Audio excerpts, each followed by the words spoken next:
guys to the Black Roundtable here at UTEP. I'm going to turn my stand a little bit this way so I can see everybody. So thank you guys for joining us and celebrating Black History Month today. And we're honored to have representatives of Black El Paso Voice joining us today for a conversation about Black history throughout the world, the nation, and the El Paso community. And I already introduced myself to you guys. So I'm Crystal Hinga. We have another Crystal in the room. Yay. I'd also like to thank Monica Tucker, founder of Black El Paso Voice, for her involvement in organizing this event. I'd also like to thank UTEP Black Student Union and the National Panelists Council for their partnership as well.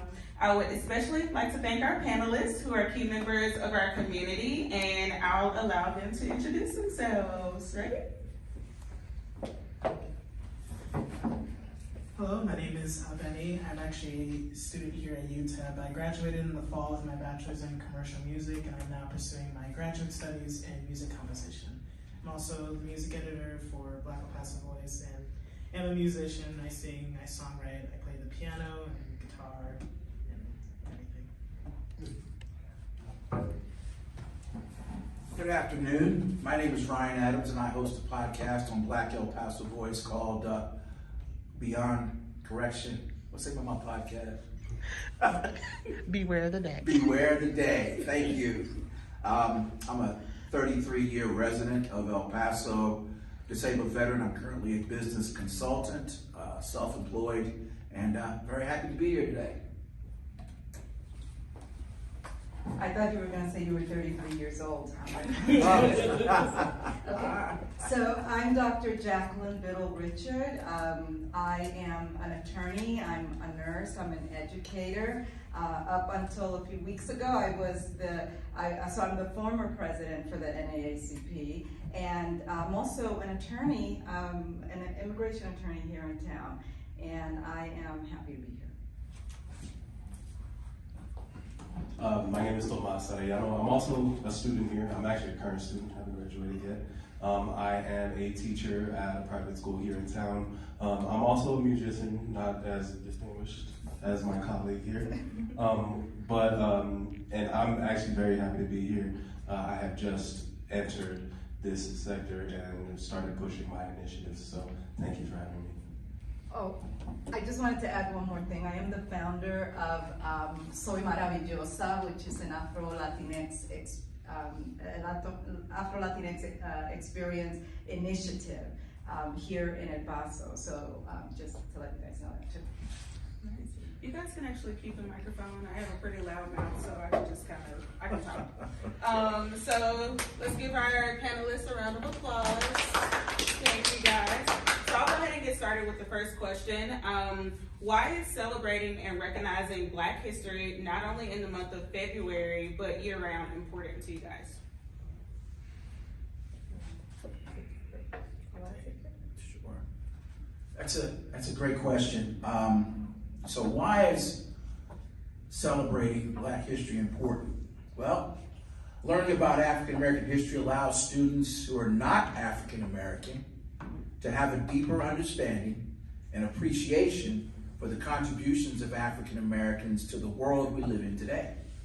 This is crucial for building and accepting more cohesive and inclusive community for tomorrow.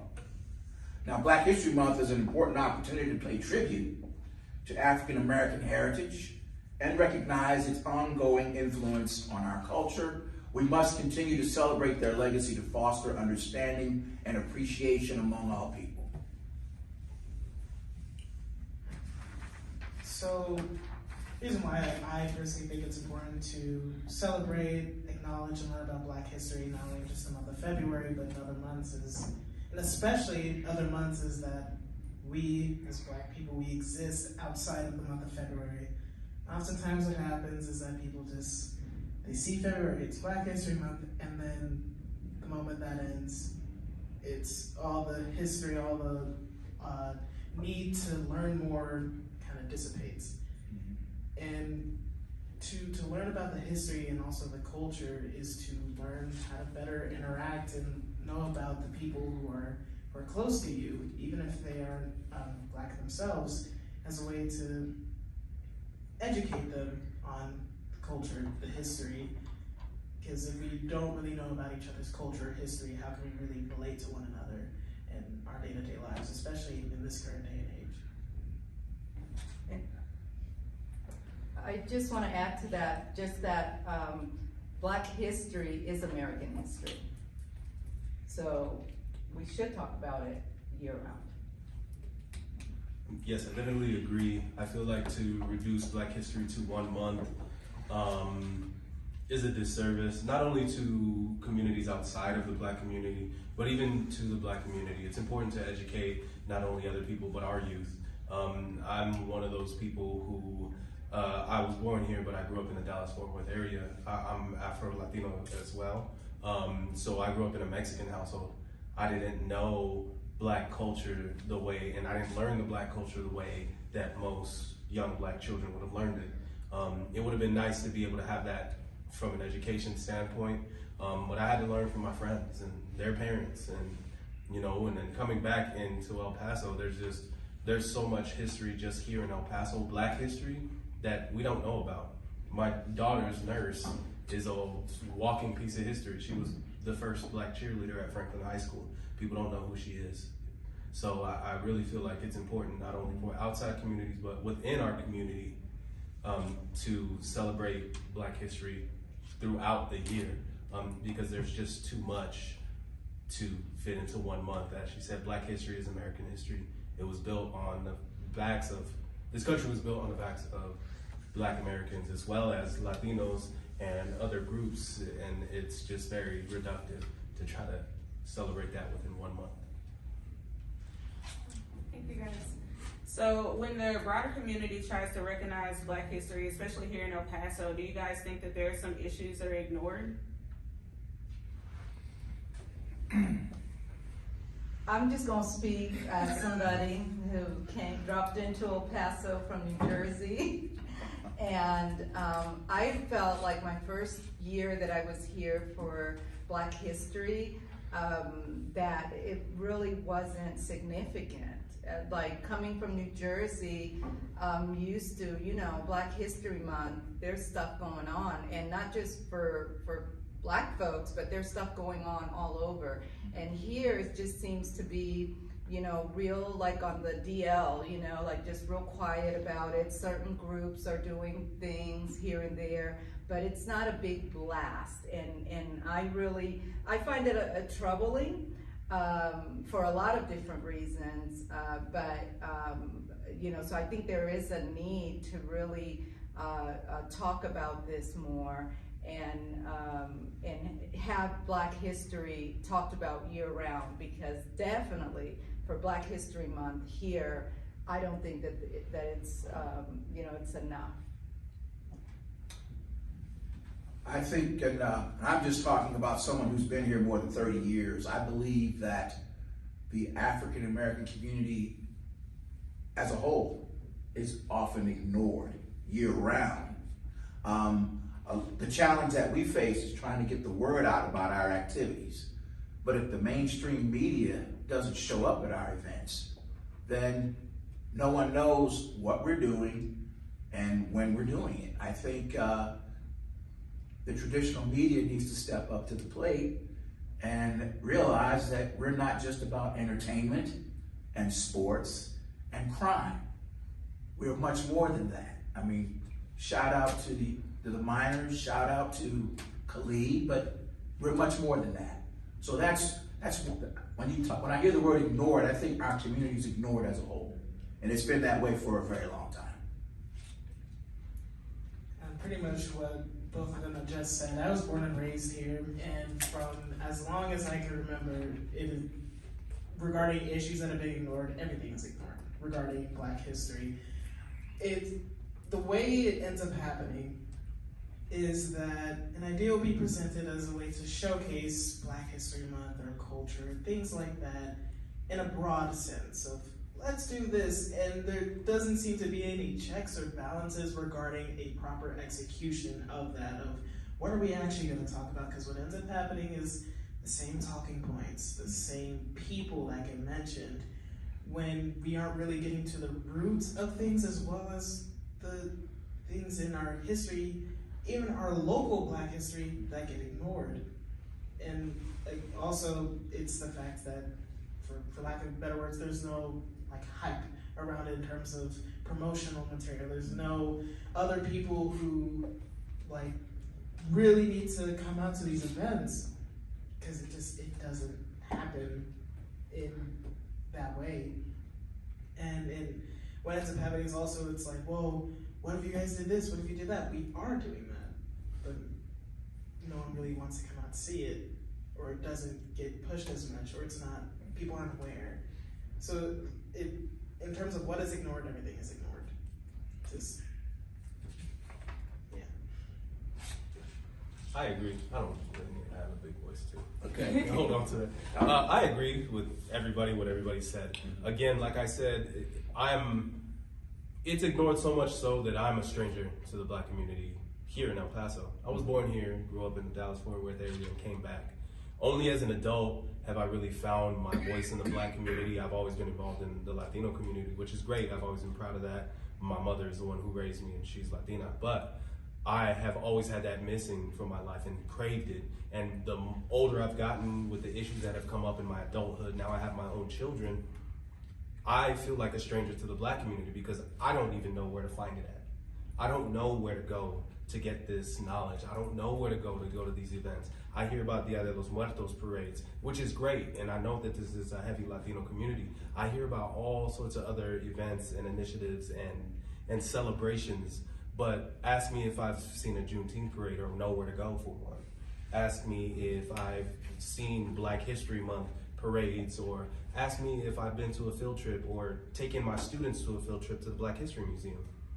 No, it's very one-track minded for everything, and we tend to skim about the same people, and they're great people, you know, Martin Luther Kings and Rosa Parks, but I mean, we have Bayard Rustins, and you know, we have so many people that we can look up to even in our community, and all of it is just very overlooked, it's very skimmed over, and we're just kind of fed the same things, and the same information is regurgitated back to us, and oftentimes the things that are regurgitated back to us have absolutely nothing to do with the Black community. I feel like you guys just answered the next question about about Black history being, or people being well informed about Black history here in El Paso. So I have a question for you guys. Like, when you think of like how we can get like the word out a little more, like here on campus and in the El Paso community, like, have y'all like thought of ideas? Or I'm sure y'all have. Y'all have been here way longer than me. I've been here 2 years, by the way. I came from Savannah, lived in Memphis, so yeah. I mean, in Memphis, it's out there. Like, the Black community, we do a whole lot of stuff there. But like here in El Paso, it's different for me as well. So have you guys thought of like any ideas for like campus or for El Paso? And then also, so I'm the assistant director of student media here too, and of course, like, my students have done like some Black history stories, and I saw that they did a story on the Miss Black El Paso pageant here, and I saw that it was shut down, or like they don't do it anymore. And then a piece of the story also talked about how they don't do the Black History Month parade here anymore. So can y'all talk about that a little bit? Did you want to talk about that? Yes, yeah, I can address that. Let's see. Well, the mother of the Miss Black El Paso pageant for years was Miss S.D. Davis, and of course she was an elderly lady. She's kind of slowed down, so she basically took the lead when it came to the Miss Black El Paso pageant, and since she's no longer active, then I guess nobody picked up the torch, okay? Black History Month Parade is on hiatus for this year, but it will be back next year, okay? I'm assuming that the #1 source for news here on campus is the Prospector, okay? I'd be more than happy to sit down with a reporter from the Prospector and talk ad nauseum about the Black community, what we're doing, where we're going, and when we're doing it. So I will leave my contact information, and I'd be more than happy to sit down and talk to somebody from the Prospector. Which takes me to my next point. I'm leading efforts to stand up a branch of the Association for the Study of African American Life and History. This community does not have a focal point for the study of African American life and history, and a branch of that organization here, it will become a resource for the entire city and the entire county. Like, what is the theme of Black History Month? Well, the association sets the theme. What materials are available for the school districts to teach kids about Black history? Well, the association is a resource for those materials. The association was founded on September 9th, 1915. So it didn't come up yesterday or the day before. It was started by a man named Carter G. Woodson. It started as a Negro History Week, and it became Black History Month in 1976. I'm going to read the mission statement. The Association for the Study of African American Life and History, the mission is as follows: to promote, research, preserve, interpret, and disseminate information about Black life, history, and culture to the global community. Its official vision is to become the premier Black heritage and learn society with a diverse and inclusive membership supported by a strong network of national and international branches to continue the legacy of Dr. Carter G. Woodson. Inclusive membership, a diverse membership. That's what we're about at the association. So, I think several people in the community have already joined. You can go to the website, aslh.org, and I'm looking forward to when we can stand up the Dr. Maceo Daly branch of the Association for the Study of African American Life and History. And I think once that branch has been stood up, again, the community, the city, and the county will have a focal point, and will no longer wonder about who's doing what and when. So regarding what can be done to promote and get the word out more, two things. As a UTEP student, as someone who's younger, I would say it's more of a social media push in terms of, okay, what is the technical, practical thing we have to do? Social media push. Now, the other side of that is it can't be just us doing it. Obviously, we share the posts, we share the information, we share the events, but it cannot be just us as Black people just doing it. It also has to be those who are not Black, who are interested, who want to, help these events, the promotional material kind of be out there more. They also have to do their part. Everyone, it's a community effort. If one person is just taking on the workload of, let me just do the promotional material, let me try to get it out there, imagine how much more if everyone just start sharing things, start talking to their friends about it in their day-to-day conversations, because word of mouth does spread, and especially through in-person and on social media. So it's a lot more than just what can we practically do, and more about, we need to get a lot more people behind this if we want more presence, want more of, attendance, things like that, of that nature. Excuse me. So, I think one of the things too that could be done to help promote things and is to really start from the standpoint of, when we're talking about Black history and Black people, we're not talking about a monolith. We're talking about people of different experiences, people of different ethnicities, coming from different countries, and all of that also need to be taken into account. And so that whatever is important or part of Black history or important to the Black community is being shared and is being inclusive of people who are Black, but of a different ethnicity, maybe from different countries. We have something we have here that I didn't experience in New Jersey. I had a lot of African friends from when I was in law school, but most of them were Nigerians. Here, there seems to be a huge African community of different African countries. And I really find that interesting, because oftentimes I don't see a lot of African people involvement in what the Black community is doing. So one of the things, you know, in terms of getting what we're doing out is to be inclusive, to include Afro-Latinos as well. I mean, this is a lot of Afro-Latinos here, where in New Jersey, I wasn't, there wasn't really a lot of Latinos, a lot of people who are, you know, Dominican and who are Black and Latino, but here is just a different feel.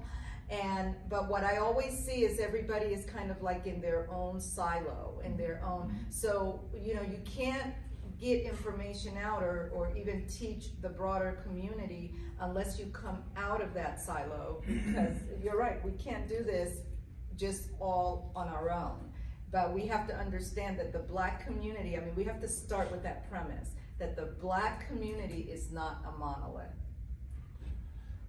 I agree with everybody, and I think I want to go a little bit more micro with it, especially as we're talking about the university. We keep talking about us and the community and other people, I guess ground level getting involved, but I think administrative support would be something that would help a lot. No offense to anybody who had anything to do with this event, but I mean, all day, every day I get emails. I'm a student here. All day, every day I get emails about events, and I get them multiple times. And for weeks leading up to the event, I got the email for this event yesterday. And that's administrative. That's not anybody who's here today. That's like higher up. And I don't know if that has to do with maybe, again, nobody's educated, again, like there's no hype behind it, or if it has to do with, you know, maybe the law that was just passed and it was enacted at the beginning of this year, and we can't talk about diversity, equity, and inclusion here at school anymore, with, I guess, connected to the university. Anybody connected to the university can't really speak that. I don't know what it is, but I really feel like, yes, as a community, we need to get involved, and that's great, and that's the first step. But at the end of the day, it's gonna take administrative support to be able to spread that information, to spread that knowledge, and to be able to grow that as a campus, at least, if we're talking about that. And as a city, I mean, again, the city administration needs to care and be involved in order for us to have a follow-through. We can have all the ideas we want, and we can have all the follow-through between us as we want, but if we don't have, you know, the administration or the system at large that's backing us, we're not going to be successful. Y'all got me up here ready to get active.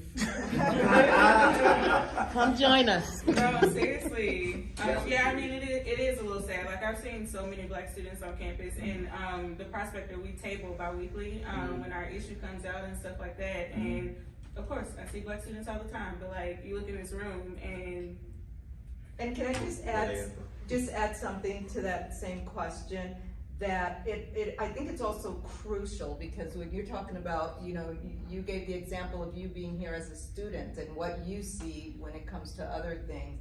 I think too that it's crucial as Black members of the El Paso community to come on campus, right? Come on campus, talk to the students. I mean, I would love to be part of, you know, coming to talk to the Black Student Union students, if there is one. I think there is. You know, doing something with the folks from the African American Studies Department, you know, but that is open to everybody. I just think seeing Black people from the community coming here to talk to the students here, I think that is a huge thing. And that's something that I wanted to do, you know, when I was president of the NAACP. But did not get a chance to do for various reasons. But that's very important to me. You know, I know when I was in law school, it didn't happen in nursing school. In nursing school, all of my teachers were pretty much white, and I didn't, you know, get to see any of that. But when I was in law school, that's when I saw the Black lawyers coming, talking to us, right? And letting us know, yeah, you can do this.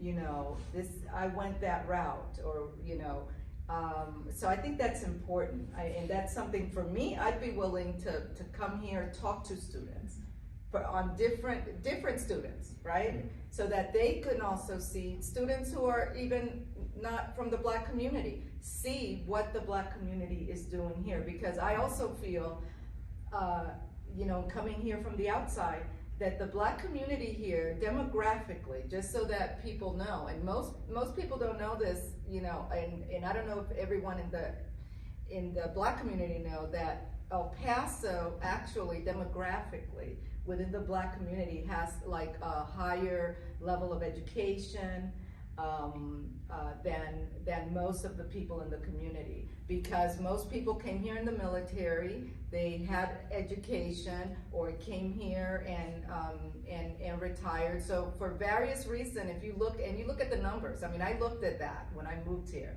right? And I was like, wow, that's impressive, right? So that's where we're starting at, right? That most people probably don't know that in the community. You know, that demographically, we're higher educated than most of the community. I came in here with 2 doctorate degrees, okay, and 2 other degrees. So you know what I mean. But it wasn't just me. I'm usually the one that's overeducated, okay. But in El Paso, demographically in El Paso, it is so that the people in the Black community are going to be educated. So we have folks that could come and talk and you know, and I'm one of them. Period. Yeah, I didn't know that. You didn't know that either? See? I did. I look at demographics, baby. Wow, I feel so special now. Okay, so we'll move on with questions that are not mine, so I won't add any more of my own questions. The Black History Month theme for 2024 is African Americans and the arts. So what role have the arts played in Black liberation and representation in history? We'll give it to you. Let the artist run with that. Well, the role that arts and me, coming from a musical background regarding this, it's I would argue one of the most integral roles regarding Black history and Black liberation, especially. It was a way for us to voice our opinions and be able to fight without actually speaking or fighting physically. It really all comes down to, you know, where that roots from. We go back to spirituals, you know, they were the songs that the African and African American slaves made up while on the field as a way to not only help get them through the trials that they were facing, but also as a way to relay messages, as a way to communicate things. It really all stems from that, and then, you know, we go further into history. We get from spirituals into blues and jazz and gospel, all of that, and getting into the songs that we relate to Black liberation and Black history, specifically during the Civil Rights era. Again, it was, I think of it as, you know, when a sports team has their fight song, as it's, you know, their call to prepare, to get ready, to get them in the headset. That is what music, that is what art is for Black history, Black culture. It is our cry and our call to action, to remember, to continue to work towards, you know, liberation and betterment, even in this current day. It hasn't stopped. It's in a different way compared to back then, because, you know, the advancement of technology and just times are changing, right? But that's what that means. It's a cry. It is a call. It's like wearing our heart on our sleeve. That is, I would say, one of the best ways and one of the most important ways we are able to, you know, represent ourselves and wear our culture, our history, our pride is through art.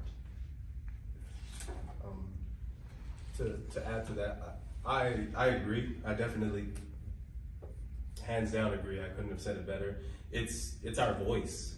The arts was our voice. We, as a community, as you've even seen here, are generally silenced or ignored, and it was our way to, for lack of a better word, force people to look at us. I mean, if you look at it, even talking directly about music, I mean, we are the tastemakers. Everything, we may not have that physical representation, maybe until now we do, but back then, I mean, we didn't have that physical representation, but Black art was everywhere. That was the tastemaker. Everybody wanted to replicate that. Everybody wanted to make it their own. I mean, they're still doing it today. And I think that there's so much power in that, and that's why people wanted to take that and make sure, like, no, that wasn't them, that was us. But we know, and now with the advancement of technology, and it's hard to sweep things under the rug anymore, and more people are seeing through that social media, seeing through these pivotal people like our Denzel Washingtons, pivotal people that are putting out these documentaries, you know, talking about how Elvis Presley wasn't Elvis Presley without the people behind him. You know what I mean? That's pushing us to the forefront and getting us that representation. We don't quite have what we deserve yet. We will get there, but I think that is our voice, and it goes to show how influential we are in multiple facets of this country and its identity. Because again, like rock and roll, Sister Rosetta Tharpe, you know, she was the godmother of rock and roll. You know, you got blues, you know, we got Robert Johnson, that's another man that made that. And then we have our Michael Jacksons. He is arguably one of the best known people around the world. He steps on stage and people cry, you know what I mean? And these are Black people. And these are people who made the bar, set the bar for what is good. So I think, yes, we may not get representation in a sense, but definitely we get that voice out, and people cannot ignore it. In fact, they want to be it. Can I briefly add to that? It really is, the way I see it, it's with the theme being, I can't remember the exact wording, but about Black history and the arts, it's really a callback to, hey, Black art in all aspects truly is the backbone of American culture and history. The architecture that is built of the buildings that we attribute to what they call like tourist spots and sightseeing, you know, throughout history, that Black people built that. The music, the cultural things that people relate to American culture and history, Black people started that and represent that, whether it's country, rock, pop, R&B, soul music, all of that, it started with Black people, with Black culture, with Black history. So it being the theme, it's a way to remind us of how arts, it's our call, it's our cry, it's our voice, but also it's a call back to, this is how American history and culture really started and became notable in the first place. And I just wanted to add to that. When I think of the arts, I think of it broadly in terms of the theater, the documentaries, the movies, all of that. And I think that's another aspect that right now there's a couple of documentaries out, movies out as well that really look at the Black experience here in the U.S. And I mean, for example, how many of you out there like have seen like Origins, right? So there's, you know, I think it's a really great theme because it really encompasses, you know, everything from the actual foundation, not just metaphorical, but actual foundation of this country, right? Through music, through, you know, in terms of being our voice. I mean, Nina Simone, right? You know, that's, you know, when you listen to her stuff, when you just listen to those words, right? What she was talking about, men being lynched. I mean, there were words that almost comes across as offensive, unless you really look at the words and look at what was going on. So I think that it's a really huge theme. But we need to also, you know, for me, when I think of the arts, I just think of just a whole lot, and you know, including the theater and all of that as well. Okay, if you can keep the microphone, I have a question for you. Okay. Okay, so can you talk about the NAACP's history and the impact in the borderland? And then also, can you talk about how El Paso can engage more? Well, as the former president of the NAACP, I do have some, you know, like we say in Spanish, conocimiento, you know, some information about that. So, you know, what here in El Paso, the NAACP chapter was actually the first chapter in Texas. It was founded in 1914. You said your organization, the one that you have the chapters here, is 1915, right? 1915. So around that time, right? So 1914, here, way out here in Texas, right? Dr. Nixon, you know, was one of the founders. And he was also, in its own right, a very notable person here in El Paso, right? He was a physician here, so he took care of the Black community. He was also very involved in voting rights. So voting rights in Texas really come out of El Paso, because it was his case, two of his cases that went up to the Supreme Court that eventually overturned the laws here that basically said, so they were, you know, Black people could vote, but you can't vote in the primary. So essentially you're voting for somebody else for your choice was to only vote for somebody that someone else picked for you. So, the NAACP here in El Paso has a really long history, a really rich history. The people back at that time, the caliber of people back at that time, and I'll say it, I mean, it's not gonna be a pretty thing that I'm gonna say, but I'm gonna say it. The caliber of people at that time, somewhere along the line, I don't know when, but certainly before I got here, somewhere along the line, it just became more riding on what those forefathers did, and mothers, right? What they did. So that we're still talking about what happened 100 years ago, instead of trying to build on what's going on now,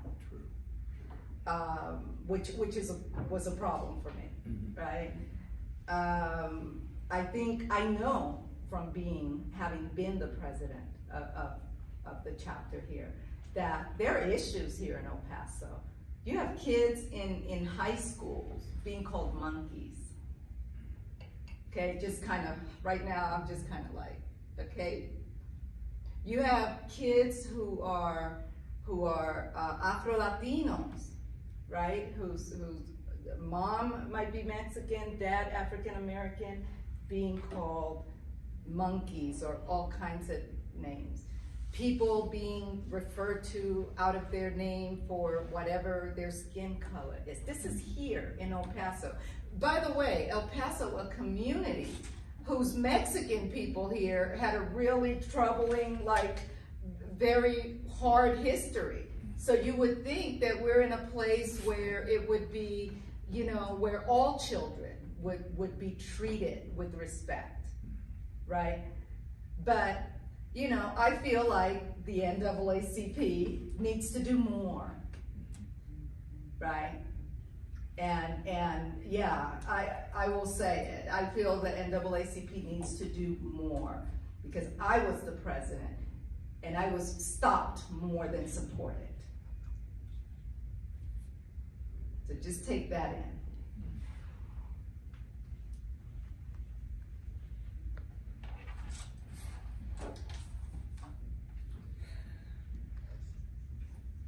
Okay.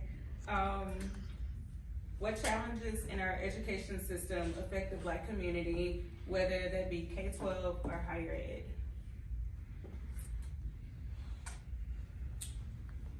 See, challenges in the education system. Let's start off with higher suspension and expulsion rates.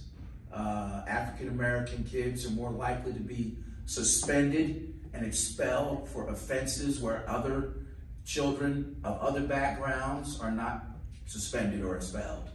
The lack of Black male role models within the school.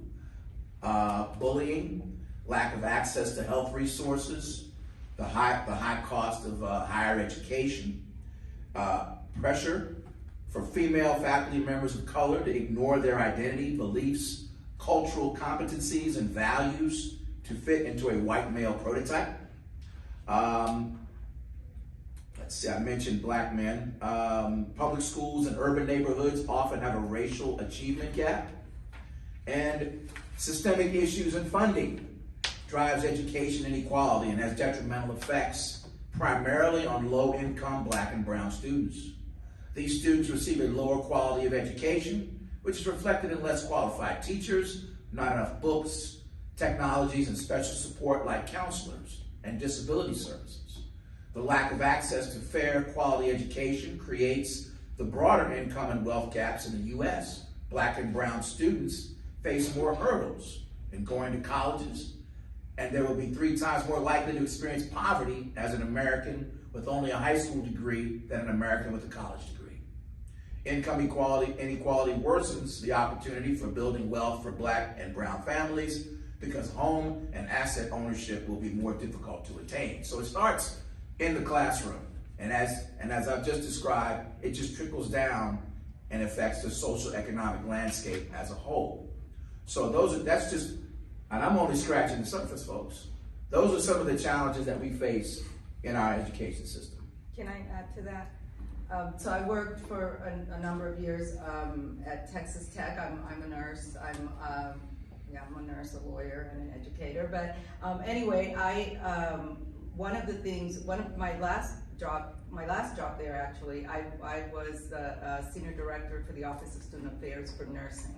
So my job encompassed going to the different high schools here, talking to the students about our nursing program and how they can, start a trajectory that would lead them there at some point. And, I have to tell you, I mean, by the time I moved here, my son is almost 40, so he's a grown man. I raised him in New Jersey. I think he went to an okay school. It was all right. It was all right. But here in El Paso, I have to say, I think El Paso has a great school systems, great resources. I mean, I see kids graduating here with an associate degree right out of high school. I mean, had I been living here as a kid, I would have done that. That would have been me, right? I was that kind of kid. But I didn't see that much in New Jersey. That is nationally. Nationally, there is this move that children can start working on their college in high school. The problem that I saw, and I could only speak for nursing, is that I would see a lot of programs, a lot of people working on their, getting their college credit so that they can get into nursing school. I think I met one black student. It was a young lady. And I remember I even got her parents' number because I was so I was shocked, right? Because that's something, that I just feel like here in El Paso, we actually have good school systems, but do we have anybody black representing the black community in the school, what is it called? The school board? No. The answer to that is no. Maybe in the past, yes, but right now, no. I'll tell you something, nobody from the school board even bothered calling me back when I tried to reach out to them. Even though I got in trouble from the NAACP for trying to reach out to them, because they thought I was doing too much. But just so that they allay their fears, nobody actually called me back, okay, from the school districts that I approached. So I think that while we have great resources here, I mean, you have students doing coding, you have all kinds of stuff going on. We want to make sure that it's equally spread. We want to make sure that students who are coming from the black community are represented in those resources. That's one of the things that I think needs to be dealt with within that K-12 because we do have, I mean, we do have great resources here. You know, I know multiple people whose children graduated, and not just students who are either white or not non-black. There's black students that I know that graduated with a degree also from high school, but I just feel like there's so many more that, for whatever the reason, are not getting into those classes. But when I started to go to the high schools, so I went to several of the different high schools here in El Paso, what I started seeing consistently in those classes that were, what was it, for healthcare, there were rarely any black student at all. Like, from the top of my mind, I would say I probably didn't see any. And yet, those are really great resources to have, right? To be able to get that nice foundation while you're in high school and see if you're interested in healthcare, what way you want to go, you know? So I think that's something that needs to be talked about and needs to be improved. And I know you're. So I want to add to that. I am in the K through 12 sector of education here in El Paso. I work for PISD. I currently work for a private school. I think, yeah, we do have the resources, so maybe our community is definitely an exception to that issue. You couldn't really call us inner city, I guess, per se. For the most part, we do have good resources. I think the issue is it's not equitous. And what I mean by not equitous, like, yeah, everybody gets an equal opportunity. We have black students at this school and they can go to this school, but I don't think that it is even considered about maybe their situation, their home situation, their access to be able to take part in these programs. Because yes, they have an opportunity there, it's in front of them, they can take it, but can they? I mean, can mom make sure to bring them to the extra activities? Do they have a car at home? Do they have the extra money to, fund these activities that need to be funded? Constantly, my daughter gets sent things home, and there's always fundraisers, and it's like, hey, your daughter needs to get 15 people to donate this much money so that we can reach this number. But I mean, what if my family doesn't have that? They don't consider the means to the community, because again, it's systemic. We as a community don't have the resources or have that. Yes, we may be more educated as a demographic in El Paso, but as a whole, realistically, financially, and socially, we don't have that status, though. People don't know that. People don't see us that way, and it's not considered. And it's not just for the black community, it's for other communities as well. I mean, you have schools, I live in the Northeast. You got schools where these kids' parents, they just work 24/7. They can't be there. They can't take them to these extracurricular activities. They can't do that. They don't have a support system behind them. And that's why they don't have access to these programs. That's why they're not the ones in these nursing programs, why they're not doing these P-Tech programs where they graduate with an associate's. They do not have the support system at home, and they don't have that representation, that role model that's going to reach them and that's going to get to them to be able to get in there. And then I'm gonna toot my own initiative. I mean, in history, my initiative is to make it a requirement for African American history and eventually Latino history, a requirement to graduate high school. Why? Because it is American history. Again, this country was founded off of the basis of they really wanted to keep slavery, not taxation without representation. Let's not play that old porn. It was because Britain was outlawing slavery and we wanted to keep it. America, we wanted to keep it. And that's why there was an American Revolution. And this country is built on the backs of slaves, and not just black African slaves, other slaves as well. And all these communities, especially here in Texas, the history of Texas is just built on slavery. The slavery of Mexican indigenous and the slavery of black Africans. That is an absolute fact.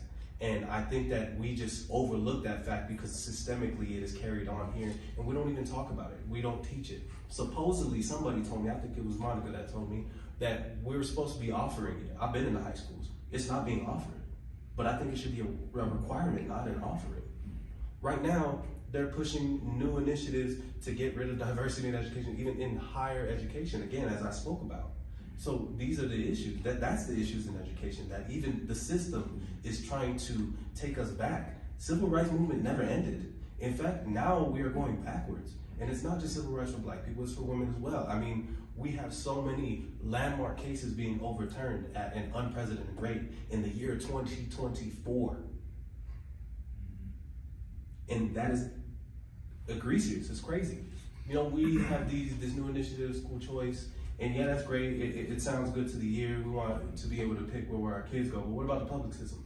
What about these kids? Because school choice, you want to take your kid to a private school. What if the private school doesn't want to let my child in? So now what do? I got to go to public school. So now when this school choice gets really popular and everybody wants to take their money to the private schools, where's the money from the public school going to go? And now we're back to separate but unequal. Now we're back to segregation in the school. And that's an issue. Nobody wants to talk about it. Everybody wants to paint this pretty picture like this is gonna be great. Everybody's gonna get these equal opportunities, but let's be honest, no, they're not. And again, it's all about equity. And yes, we have equal opportunity. We do have these opportunities to be in this school and get these educations, but it is not equitable. Our personal situations, our specific, unique situations are not considered when we're talking about these programs though. And that's why when you walk into those rooms, you don't see black students. Because their situation is not conducive to being able to be in that classroom, and nobody cared enough to check to see how can we help them be able to be in that classroom. And that's where it ends. It lies. Equality is not equity. People want to make them synonymous, and it's not the same thing. Yes, we have equal opportunities, but they're not conducive to our situations. And I think we need to really, really open our eyes to that. And I think once we can do that and we can get equity and inclusion into education, not just equality, that's when we're gonna make strides.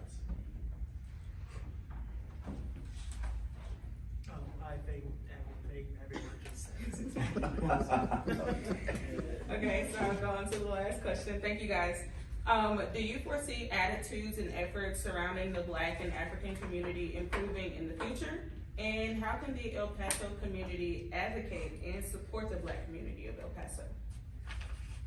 I'm already up here coming up with ideas of how I can get involved too, but I want to hear from y'all.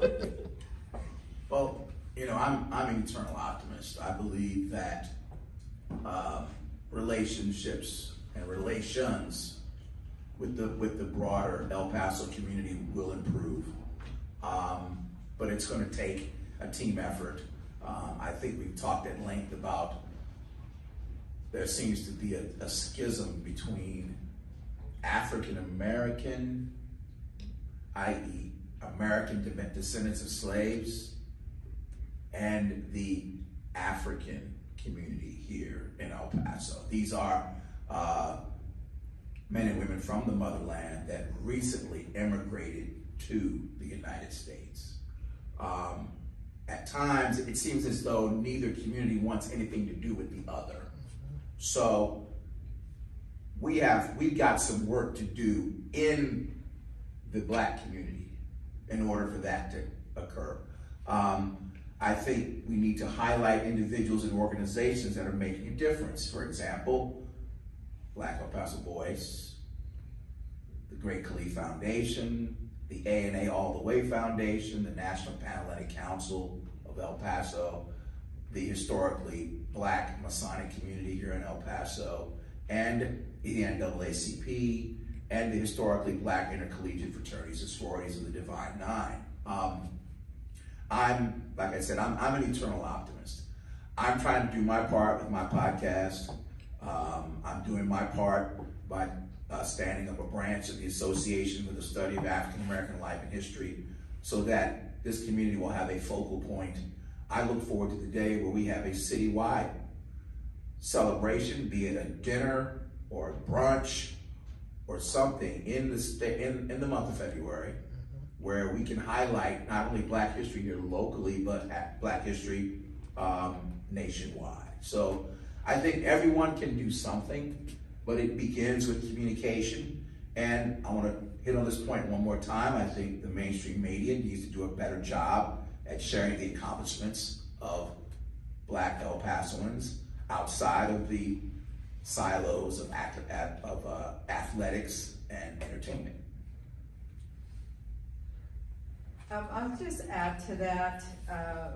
I I feel like, I said earlier that, that one of the major points in terms of better relation, well, I didn't say it in this context, but I'll say it in this context now, is that we need to start from the standpoint that we're not a monolith. I think that sometimes when the conversation is about African American descendants of slaves and all that versus coming from Africa.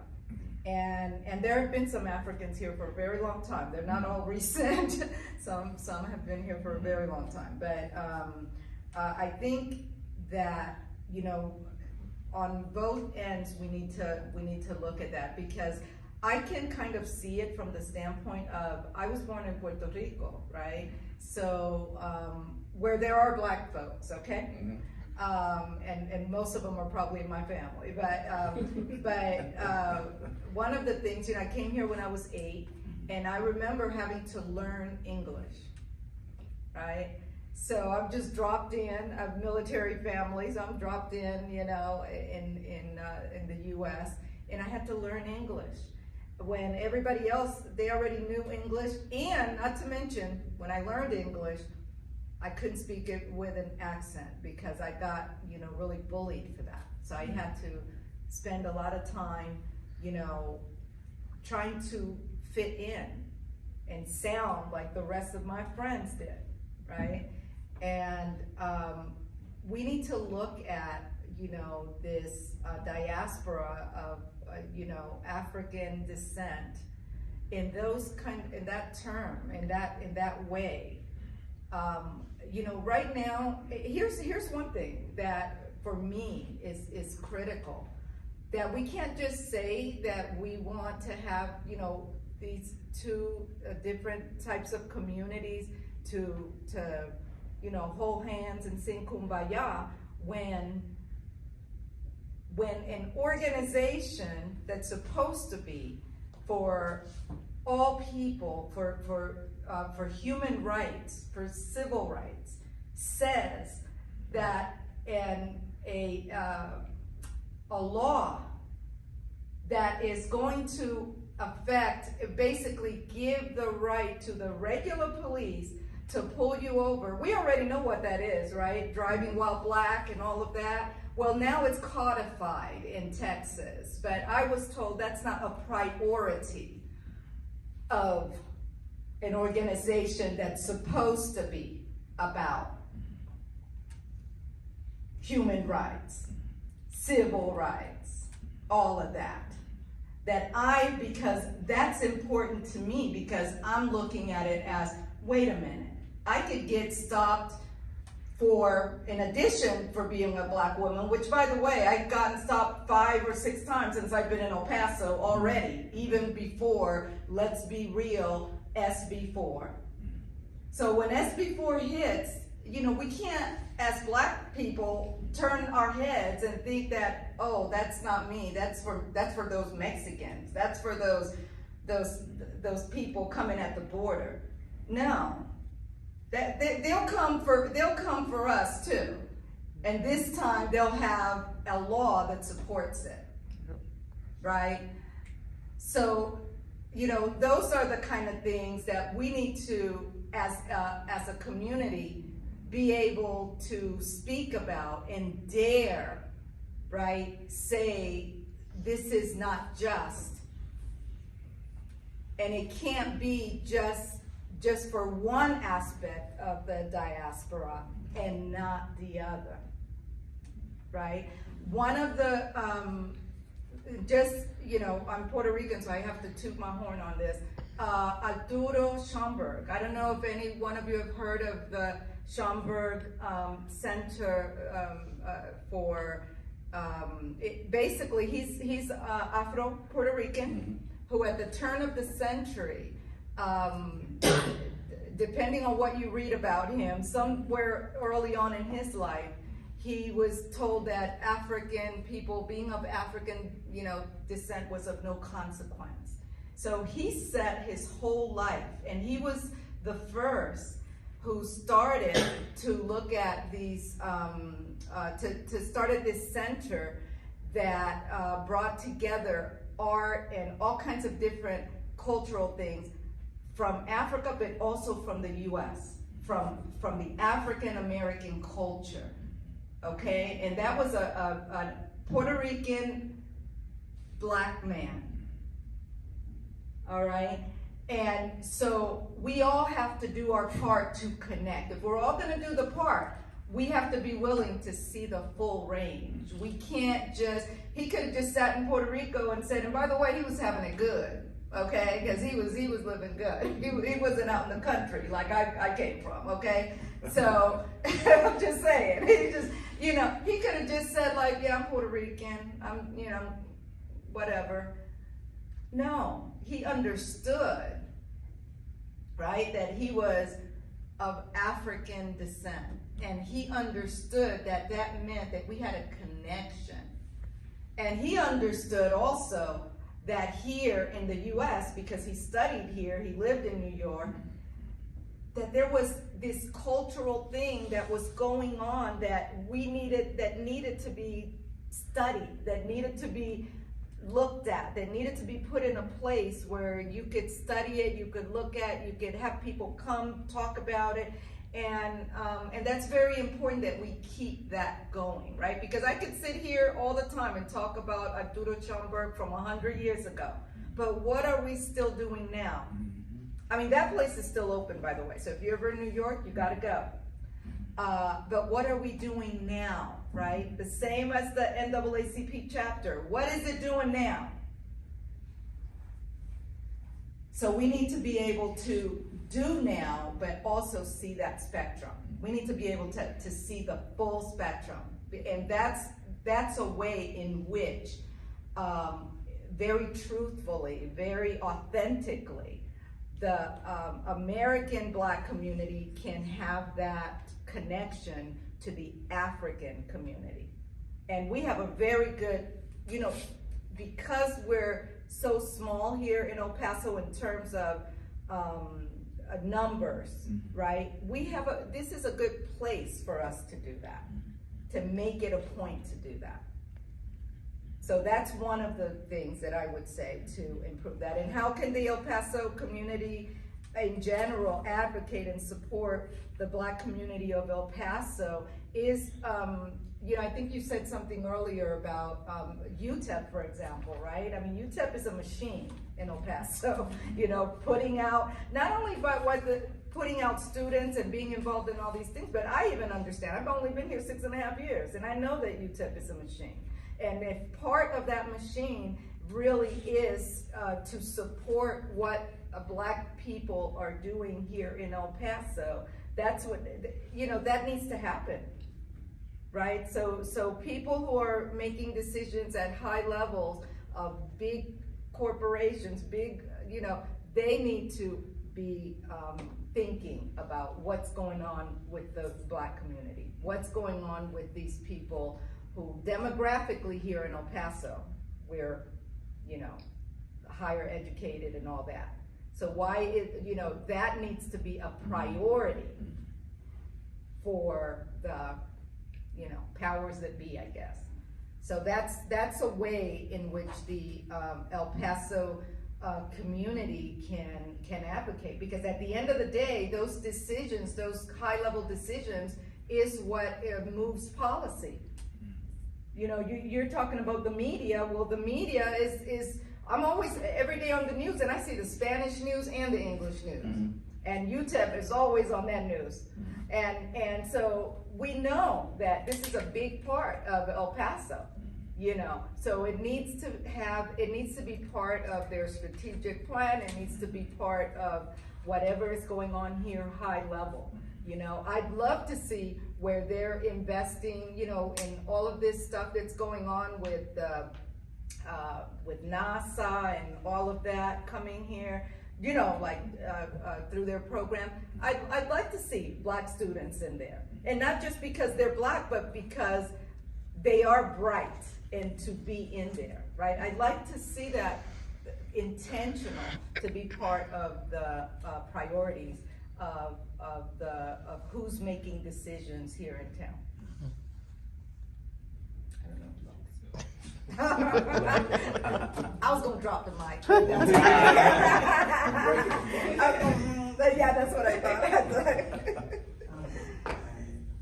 have a lot to say. It might come off a little abrasive, but so growing up, born and raised here, right? I believe the first part of the question was, do you see or how do you see relations between like Black and African communities within the Black community as a whole improving in the future?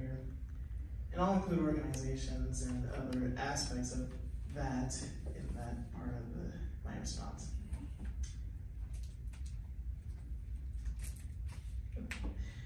Okay, so I had a rehearsal for me at the UTEP concert chorale. We had class the other day, and our choir director, we've been working on this particular piece for about a month, and she said to us, you all want to have the performance that you envision for this particular piece. We're having a concert coming up soon.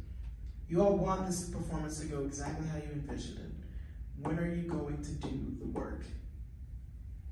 Now she said, now as individuals, because obviously the work is being done as a group. We have our sectionals, we have class, but when are you going to do the work as an individual to fix your notes, to check your rhythms, to practice over and over again so you can have the performance that you envision?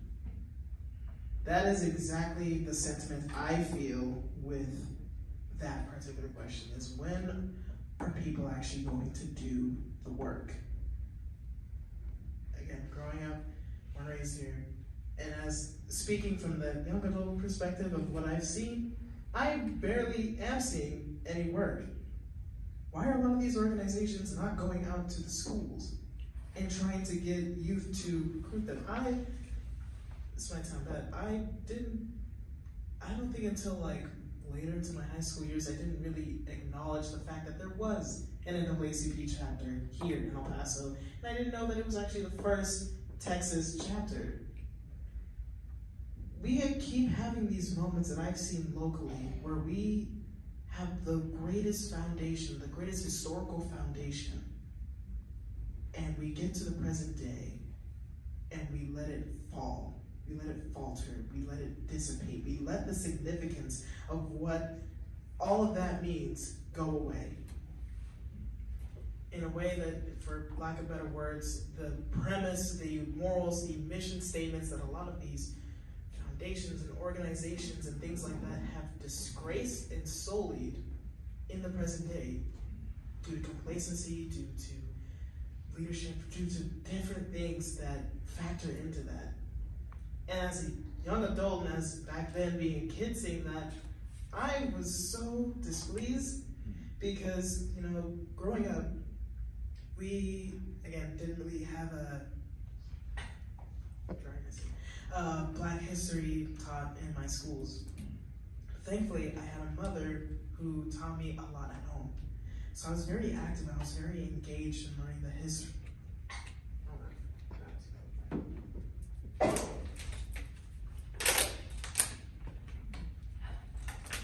Learning the history, and it made me want to become engaged and wanted to do more. So when I see that it doesn't really happen like that here, I'm like, then what did anyone that came before us do all of that for? We have let their work, we have let their foundation almost go to complete waste. And again, like, the work is being done on a broader scale. We're holding the meetings, we're holding the events, but faith without works is dead. And we have let so many of the promises, the mission statements, the foundation of all the important historical things regarding Black culture, especially on a local level, die. So do I see it improving? Yes. But if you do the work, how do you do the work? You let go of pride, you let go of ego, and you also let other people take the reins. The youth, we are the next generation. We have to be able to to learn how to go about things if we really want something to continue and to get better. Because that's how it has always been through history. You teach a child up the way they should go. That is not happening. On an individual scale, sure. On a broader scale, harder. Going back to, why are these organizations, why are some of these people not going out to the schools, going out to the Black youth to try to reach out to them? There really is no good answer for that, because there is no excuse. So, you have to do the work. And again, all the work cannot fall on us. It has to also be other people doing the work.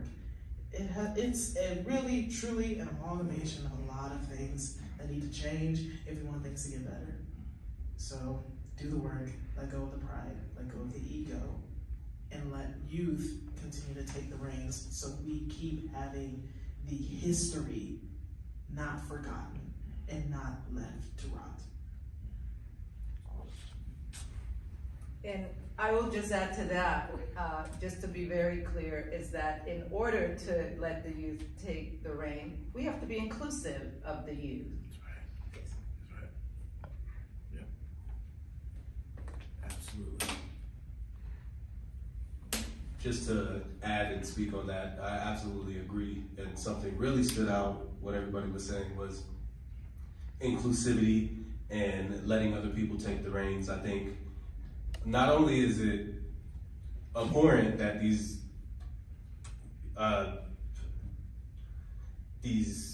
groups, these associations, these bodies not wanting to go out and do the work and come and be in front of the youth and be in front of the people, but they also want to gatekeep at the same time. Like you don't want to go out there and be in front of people, but you also want to pick and choose who wants to come and help you with your cause. Like you can't do it by us. It can't just be us. And we constantly say it can't just be us. And I guarantee you these same people are saying, it can't just be us. It can't just be us. But then when you have people that look like her and I, they're like, well, nah, you're not black. Like my name is Tomas Jesus Arellano, okay? Super Mexican. But I am a black man. And I left, I'm spending time away from my wife and kids. I left work, I have school in the morning, and I came here because it means something to me. Because at the end of the day, I'm still a black man. And even if I wasn't a black man, even if I didn't look like this, if my name was still Tomas Jesus Arellano and I looked straight Mexican, who cares? Because at the end of the day, we're in the same struggle. I just got done saying, like, Texas, Latinos and black people, we were in the same boat for a very long time. We still are. Again, stop and frisk doesn't stop with Mexican people. It's not just for the people on the border, it's for us too. I know a lot of people that know me can tell you how many times I've been stopped and told I didn't use a blinker or something like that, and then I spent the night in jail. When it's at the officer's discretion if they want to take you in, and their discretion was to take me in for not using a blinker. That's happened to me multiple times. That's a real story. There's been a moment right across the street working at T-Mobile. I was a manager, had a T-Mobile uniform on, ATF, held me at gunpoint in a back alley. I was just walking across the street right here, Baltimore, Mason, Baltimore. I just got something from a Walgreens, went back to work. Held at gunpoint by ATF agents making a bust at that very time, wrong place, wrong time. They still had to question me and get somebody from the inside of the building to come out to make sure that I worked there with my whole name tag and bright pink shirt, like I'm gonna walk around in a T-Mobile shirt like that. Why would I do that? Who does that? Where they do that? So my experience is very much the same. Just because my name and my ethnicity and I was raised by a Mexican woman does not mean I cannot relate to the black struggle. And that does not mean that Mexican people and Chinese people and even poor white people cannot relate to our struggle, because it's all the same. The powers that be want to keep us down here so they can stay up there. And we need to see that and stop being so prideful and so, I don't want to say so angry, because yes, we have every right to be angry as black people. But we can't let our anger and pride blind us in allowing other people to help us get there, to get to the problem. All of the civil rights heroes did that. They knew, all right, we gotta make sure, you know, these people can swallow it. We got to make sure we put these people in place because we really need these white people and these other people to help us out. So we're going to make sure we let them help us out. We need to keep doing that. As I mentioned Byron Grusson earlier, same thing happened with him at NAACP. They thought he was doing too much. They didn't want to look bad. We don't even know about him anymore, really. Everybody thinks that Rosa Parks and Martin Luther King did all the work. No, that man did all the organizing. And he made sure that we got all the people that we could possibly get involved. And that's what we need to stop doing. Yes, we need to, all these organizations need to be visible, but they also need to stop gatekeeping. We need all the help we can get. For lack of a better word, we are at war. And you are not going to reject soldiers that are volunteering to go to war with you. Why would you do that? Numbers is key. Knowledge is key. The more numbers you have and the more people you can give knowledge, the more successful we can be. And that is what is important. That is what we can do. That is what the community here at large can do. And us in our own community, that's what we can do.